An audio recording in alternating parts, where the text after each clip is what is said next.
All right, let's dive into what might be one of the boldest, most audacious moves of the entire 20th century. I'm talking about India's very first general election.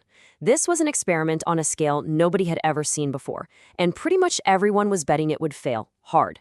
So, how on earth did a brand new, struggling nation pull off what came to be known as the biggest gamble in history? I mean, just listen to this. This was a pretty common take from a British observer back then. And honestly, it sums up what most of the world was thinking. A brand new country, struggling with poverty, with a population that was mostly illiterate, trying to hold a democratic election? To them, it wasn't just ambitious. It was, well, a joke.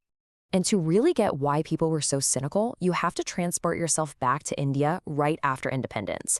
We're talking about a nation reeling from immense challenges. You had deep, deep poverty. The raw, brutal wounds of partition were still fresh.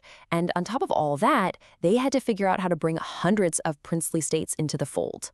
All the things experts said you needed for a democracy to work, yeah, they just weren't there. You know, the easy path, the one most other newly independent countries were taking, was authoritarianism. They'd say, we need a one-party system, or the military has to take over, just to keep things stable. But India's leaders, they went in a completely different, you could say radical, direction. They looked at all this diversity, all this potential for conflict, and said, democracy isn't the problem, it's the only solution. And the scale of this solution, it's just staggering. We're talking about 17 crore people. That's 170 million eligible voters. Just like that, overnight, India was about to create the single largest electorate the world had ever seen, all based on this powerful idea of one person, one vote. But here's the real kicker, the thing that made everyone say, no way this works. Out of those 170 million people, a whopping 85% couldn't read or write. So think about that. How do you run an election when the vast majority of your voters can't even read a candidate's name on a ballot? This was the central problem, the one that had all the skeptics shaking their heads. So, the stage was set. This wasn't just an election, it was a massive, high-stakes gamble, and the whole world was watching. But they weren't cheering India on. It was more like a morbid curiosity, like watching a tightrope walker without a net, just waiting for the inevitable fall. And look, this skepticism wasn't just coming from foreigners. This quote here is from an Indian magazine at the time. They were basically predicting that the country's own prime minister, Jawaharlal Nehru, would eventually have to stand up and admit that this whole democracy thing was a massive failure. And that's where the phrase comes from, the biggest gamble in history. And it's important to know, this wasn't some foreign label. Indian thinkers themselves called it that. It perfectly sums it up, right? This wasn't just politics as usual. It was a massive bet. A bet on the judgment of everyday people, a bet that pretty much everyone, both abroad and at home, was convinced they were going to lose. Okay, so you're faced with a seemingly impossible task. Where do you even start? Well, you start by building an incredible machine from scratch. In January 1950, that machine was born, the Election Commission of India. And the man in charge was a brilliant civil servant named Sukumar Sen. And the to-do list for this new commission was, well, monumental doesn't even cover it. First up, they had to map out thousands of constituencies across this enormous country. But then came the really mind-bending part. They had to find and register every single one of those 170 million voters. And almost immediately, they had a huge roadblock, one that was both cultural and logistical. When the first voter lists came in, they discovered something shocking. Nearly 4 million women weren't registered by their own names. Instead, they were just listed as wife of or daughter of.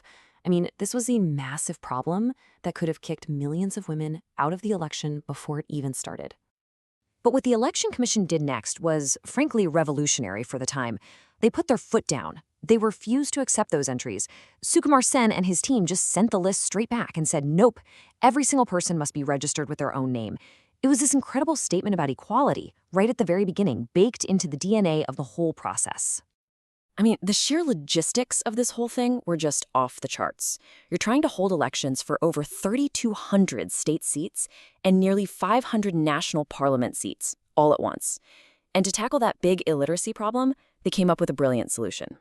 Each candidate got a simple, easy-to-recognize symbol, like a flower or a hand or a pair of bullocks. Voters didn't have to read a name. They just had to find the box with the symbol they wanted and drop their ballot in.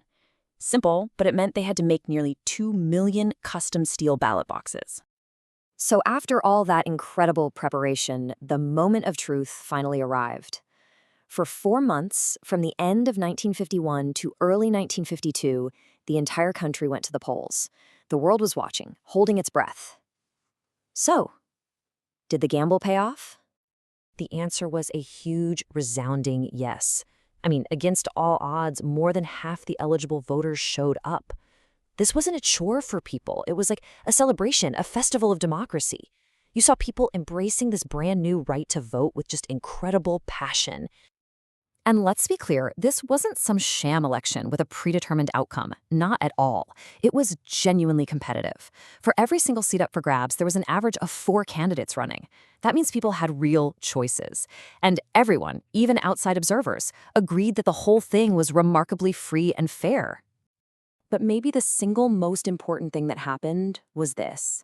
When the results came in, the people who lost accepted it. They conceded. That peaceful acceptance of the results is the bedrock of any democracy.